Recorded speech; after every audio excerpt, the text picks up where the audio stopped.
Boa noite a todos, que a paz de Jesus esteja em nossos corações. Vamos então iniciando mais um lindo trabalho, onde aqui estamos a apresentar as gravações das palestras essas importantíssimas para o nosso bom convívio, para a nossa melhoria interior, para as expectativas que estamos esperando dos nossos irmãos. E a gente sabe que a gente está fora da casa de caridade, não estamos atendendo, mas estamos com muita saudade desta casa maravilhosa e divina que é a Instituição Beneficente José de Mococa. E nada melhor em assistir uma palestra que nosso irmão Esmeraldo vai fazer para nós, que é a Casa Espírita é o Hospital de Almas. Então que estejamos aproveitando essa palestra, sempre entendendo que a espiritualidade maior não nos abandona, não nos deixa à mercê das nossas próprias inferioridades, estão sempre nos ajudando e nós vamos fazer a nossa parte. Que Deus ampare e proteja a todos vós. E Esmeraldo, fica à vontade, é nós e Deus. Tá? A gente vai estar falando mais alguma coisa sobre a nossa doutrina. E haja vista, eu estou com o livro do Luiz Sérgio, A Cabana de Sonhos, e esse livro foi por ele psicografado em 2003, tem então 17 anos, e é um livro bastante atual. A gente vai estar vendo isso mais de perto. São inúmeras lições que tem aqui, um centro mal assistido, a saúde do planeta Terra, questão da opção sexual, a mediunidade de Maomé, a Casa Espírita como núcleo familiar, plataforma de paz, agressão à natureza, cidades futuristas, pavilhão das invenções, de volta à colônia, Monozéis, o fim da juventude, o trabalho dos dependentes recuperados, a missão de educar, e segue por aí afora. E dentre esses títulos, então, esses capítulos aqui apresentados, eu achei por bem, para a nossa atual conjuntura de momento, falar sobre a Casa Espírita é um hospital de almas. Antes, então, de iniciar essa mais leitura do que fala, assim será mais contundente a coisa, eu vou estar lendo uma prece que cabe bem para a leitura que vai ser apresentada, e haja vista, a espiritualidade tem nos pedido para que façamos grupo de prece, que façamos grupo de oração, que nos reunamos para estudar e fazer prece, porque o planeta está precisando muitíssimo de prece, de equilíbrio, e vai por aí afora. E essa prece aqui o Espiritismo precisa, é o título. O Espiritismo precisa de companheiros de fé, unidos em torno dele, simples assim, tal qual é, de servidores fiéis, a mensagem que propaga, oriunda do Evangelho, a luz que jamais se apaga. De sinceros profientes, entusiasta do bem, construindo sobre a terra o mundo que lhe convém. De adeptos esclarecidos, formados pela razão, inspirados todavia pela voz do coração. De confrades tolerantes que pratiquem a indulgência mais do que com teoria, preocupados com a vivência. De leais cooperadores da tarefa que renova, pela causa que abraçaram, abraçando vida nova. O Espiritismo precisa, na defesa do ideal, de amigos que lhe preservem a pureza original, de que se doe e se esqueça, sem esperar melhor tempo, e não fuja ao compromisso com medo de contratempo, de que enfim se disponha ao sacrifício comum, aos defeitos que revele, superando um a um. O Espiritismo precisa, na estrada em que se conduz, de quem siga Allan Kardec sobre os passos de Jesus. Então, a gente vê que é uma coisa bem nossa, né? Bem atual essa prece. E então a gente vai ver a história, esse capítulo, que é o capítulo 4, né? O Centro Espírita é um hospital de almas. Eles estão numa noite dessas, chegando, andando pelas vias públicas, e na frente de uma boate acontece uma desavença. Então são gangues, e é assim, se você não pertencer a gangue nenhuma, você se torna um fraco mediante a noite, mediante ao encontro de uma dessas gangues. E como eles não vão se enfrentar gangue com gangue, porque o prejuízo se torna grande para qualquer dos lados, então eles pegam quem não pertence a gangue nenhuma e bate, e judia e faz o que pode. Haja visto assim, na porta dessas boates, nesses lugares que eles se encontram, se não tiver ninguém dessa natureza, bate no porteiro, eles precisam bater em alguém. E nessa noite aconteceu uma briga por ali. E diz então o Luiz Sérgio: Acágio, acho que só o Espiritismo pode mudar o homem.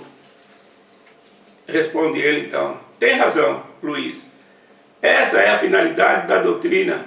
Infelizmente, muitos não a compreendem. A doutrina foi codificada por Allan Kardec e grande transformação ocorreu com os que a estudaram. Porém, do mesmo modo como aconteceu com o cristianismo, a doutrina também está sendo deturpada.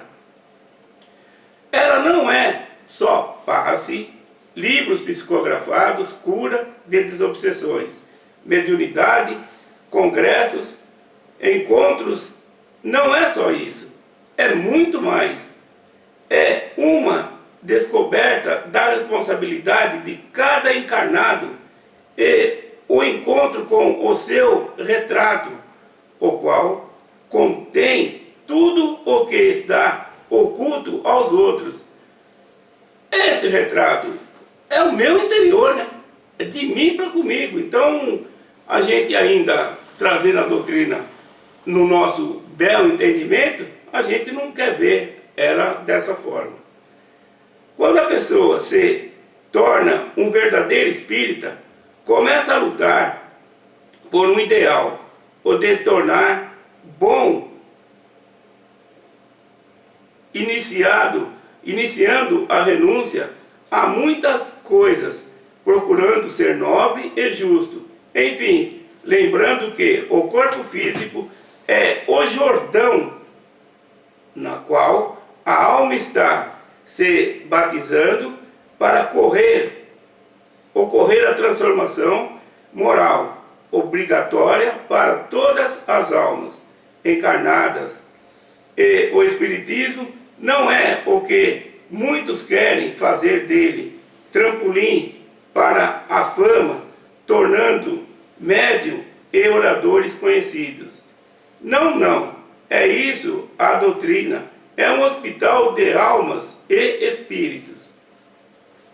Aí segue, e a gente vê então a lógica de uma apresentação como essa, e é o que realmente acontece nos dias de hoje. Muitos de nós até ocupamos a tribuna na oportunidade que, quando é apresentada, e fazemos aqueles discursos e falamos, sabe, da melhor maneira possível, enfeitamos o pavão, mas com esse intuito de nos tornarmos conhecidos e famosos por ali. O Espiritismo não é espetáculo circense, a que buscamos assistir, batendo palmas e acabando o máximo. Não, ele não é isso, é muito mais. Não queremos casas lotadas, lotamos para que as pessoas encontrem na doutrina o remédio para torná-las bons pais, bons maridos, boas mães, boas esposas, fiéis amigos, mulheres dignas, aptos a fazer um belo trabalho em prol do progresso do planeta. E ele segue mostrando, então, da casa espírita, né? Esse hospital de almas. O espírita verdadeiro abdica da própria vida física para servir sempre em nome de Deus. Espírita que não tem postura de um apóstolo do Senhor não é espírita, é apenas um curioso em busca de fatos que não o farão mudar, porque ele acha que o espiritismo é crendice, são milagres. Por isso, há muito poucos verdadeiros espíritas. O homem vaidoso que só aparece no centro quando há reunião de diretoria. Esse não quer mudar. Para quê? Se o conforto material, as novelas, as viagens, as festas familiares são muito mais interessantes do que pintar, lavar, consertar a casa espírita, visitar os pobres. Quem assim procede, até eles, os ditos espíritas, dizem que são fanáticos. Quem trabalha, até mesmo pelos próprios espíritas, acaba sendo taxados de fanáticos, né?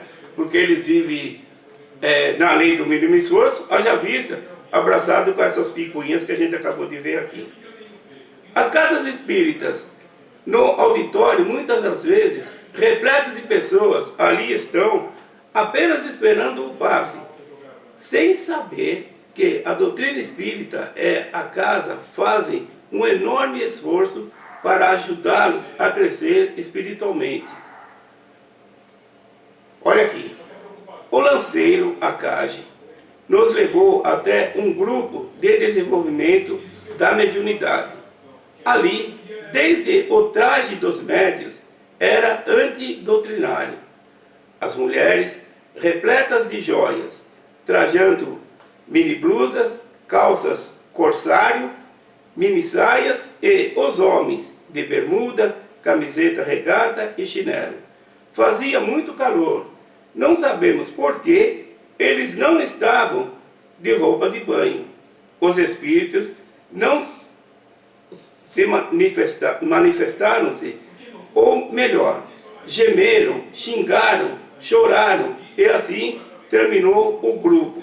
Os médios dali saíram felizes por estarem desenvolvendo a mediunidade. Você acredita nisso? Eles, né? Os espíritos que foram para ali levados para viver essa manifestação, foram em busca de entendimento, de modificação, de crescimento espiritual, e encontraram esses nossos irmãos nessas condições. Elas, né, naqueles trajes de mini blusa, né, mini saias, os marmanjos de bermuda, camiseta regata, chinelo, e vai por aí afora. E os espíritos se manifestaram, ao invés de sentirem alguma coisa que os fosse beneficiar, gemeram, xingaram e choraram, tá? E assim terminou esse encontro, nessa reunião, nessa reunião de desobsessão. E para os médiums foi um bom negócio, eles já tinham feito o papel deles. Nada de se ater com o crescimento daqueles que lá foram levados. Os centros espíritas ainda não conhecem a doutrina dos espíritos, a grandeza do mundo espiritual, onde grupos de socorro precisam de auxílio desde as zonas mais trevosas até os belos hospitais colônias. Centros espíritas foram criados para funcionar como um hospital de almas. Ninguém é dono da doutrina. Ela não tem sacerdotes, mas irmãos que precisam se educar para serem dignos discípulos de Jesus. O espírita nunca pode esquecer que o espiritismo é a comunicação de toda a vida necessária de Jesus Cristo. Dizer-se espírita e desconhecer a humildade, o amor e a fraternidade é brincar com o espiritismo. A doutrina espírita é o Cristo dizendo: vinde a mim. E ninguém chega perto do Cristo vestido de prepotência, avareza, vaidade, orgulho, maledicência e às vezes até o ódio no coração. Como alguém pode dizer-se espírita, frequentar casa espírita, afirmar doutrinar obsessores, se formam grupos de pessoas que se juntam para caluniar, derrubar criaturas, criticar este ou aquele centro e, muitas das vezes, para jogar a rede de intrigas para trazer para suas fileiras algum peixe para aumentar o número dos seus seguidores. Pelo amor de Deus, essas pessoas não são espíritas, são cooperadores das trevas. E é realmente, sabe, olha as intenções desse pessoal. E olha por que condição que a gente passa agora, nesse início do ano de 2020, pelas nossas criações passadas. Haja vista, a gente está encontrando irmãos aí em desesperos enormes, né? Mas estão hoje de encontro com as suas criações, com o que fizeram a seu bel prazer. Disse-nos Jesus, a cada um segundo as suas obras, né? E a gente está recebendo agora o que a gente fez, né? É de lamentar, mas essa é a realidade. É lamentável o que hoje estamos presenciando. Pessoas vaidosas e orgulhosas e maledicentes colocando adorno na doutrina para fomentar sua vaidade. Pegar na churra, trabalhar em silêncio. Poucos querem, e quando esses pseudos espíritas encontram reais trabalhadores, desejam levá-los ao ridículo, caluniando-os porque são luzes demais para os seus olhos orgulhosos. E esse pessoal ainda tem essa atuação, né? Quando encontra uma meia dúzia de irmãos, 2, 3, ou uma meia dúzia, preocupado em dar o seu melhor, haja vista está dando o seu melhor, eles acham ruim, eles vão contra, né? Eles não querem, veem nesses irmãos luzes e querem, de uma forma ou de outra, parar, fazer com que eles parem de exercer esse tipo de trabalho. A doutrina foi entregue ao homem cristalina e seus estatutos são tão claros que qualquer pessoa tem condição de compreendê-los, porque poucos são os realmente espíritas. Realmente, a gente está espírita, mas espírita mesmo são poucos. A gente está espírita, mas do tá espírita ao ser espírita vai uma distância. Tá espírita é viver dentro da sociedade uma condição de modismo, porque a doutrina espírita apresenta uma literatura bastante vasta, de vez em quando está aí em redes sociais, televisão e tal. Então, essa condição social leva um grande número de irmãos a estar espírita. Agora, do estar espírita a ser espírita, vai uma distância muito grande. Eu tenho, durante muito tempo, dito o seguinte: alguns de nós, quando saem de casa para ir para a instituição, para ir para o templo espírita, olha, os nossos chegam a fazer uma festinha, agradecem a Deus, graças a Deus ele está indo, graças a Deus ela está indo, porque são no mínimo 3 horas afastados desse ambiente doméstico. E nessas 3 horas que ele ou ela está fora, que harmonia, que tranquilidade invade esse lar. Mas essas 3 horas voam. Aí lá está ele ou ela de volta. Na chegada, bate o portão, chuta o cachorro, pisa no brinquedo das crianças, entra na sala, aumenta a televisão e briga com quem está assistindo. O pessoal fica pasmo. Meu Deus, toda vez que volta pior. O que faz ele nessa instituição? Percebe o desserviço que a gente apresenta para a doutrina? E isso é tempos a fio.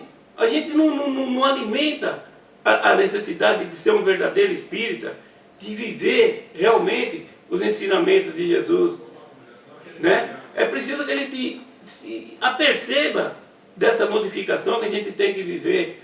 Aí, lá inclusive dentro da casa espírita, dentro do templo espírita, a gente pega o livro, olha, vamos ler aqui uma liçãozinha do Emmanuel, está inserida no livrinho, com aquela vozinha, sabe, parecendo um anjo, parecendo um bebê falando, né?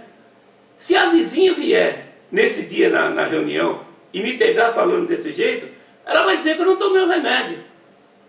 Vai dizer que ela não tomou o remédio. Porque o que acontece? Lá no bairro, grita com o barulho da moto, para chamar o filho que não educou de forma correta, chega a pôr as aveias para fora no pescoço, gritando, vem aqui, seu... Num desespero danado, e o moleque não obedece, e é aquele grito, aquele escarcéu todo. Chegando na instituição, falando desse jeito, quem vê, vai dizer que não tomou remédio. Embora, estando lá e vivendo essa atuação, é um treino. A nível de futuro vai ser bonzinho assim, mas olha, está longe, hein? E se não começar o exercício agora, quando? Então é bom que a gente se aperceba e procure pôr em prática, né, o quanto antes e dentro das oportunidades que a casa está nos oferecendo, que a oportunidade é nossa, a literatura está aí, é disponível, né? E a gente só é preciso viver realmente um empenho, um querer, uma vontade, sabe? Colocar em prática mesmo. A gente diz, porque o mentor, sabe? E quer ser igual ao mentor, mas se doer a unha do dedinho, poxa vida, você põe tudo a perder. Esbraveja, xinga, se enerva, por que comigo, sabe? Sem se aperceber, sem ver na literatura que esses avatares sofreram que nem gente grande, tiveram coragem, enfrentaram tudo, se predisporam a vencer a modificação que se propositaram e hoje, né, são beneficiados a esse ponto. No livro do André Luiz, No Mundo Maior, o Emmanuel mostra que a gente se reencarna e volta para lá, sabe? Vem de lá para cá, se reencarna como um anjo, ou como um espírito, melhor dizendo, como um espírito, mas volta daqui para lá como um bicho, sabe? A gente dificilmente volta um pouquinho melhor, mas vive aqui querendo ser um mentor, vive aqui querendo ser um Bezerra de Menezes, um José de Mococa, um Francisco Cândido Xavier, sabe? Mas não é assim, a gente vai ter que trabalhar muito, viver com mais atenção, com mais empenho nos nossos desejos e querer, para que isso realmente se suceda num curto espaço de tempo. Mas que nem nessa presente encarnação. Observamos bem, a gente está com 40, 50, sabe? 60, 70 anos, 30, 40, 50 de doutrina, desse jeito, essa está perdida, não está? Mas vamos ter fé, vamos pedir em Jesus para que a gente viva essas modificações. Muita paz.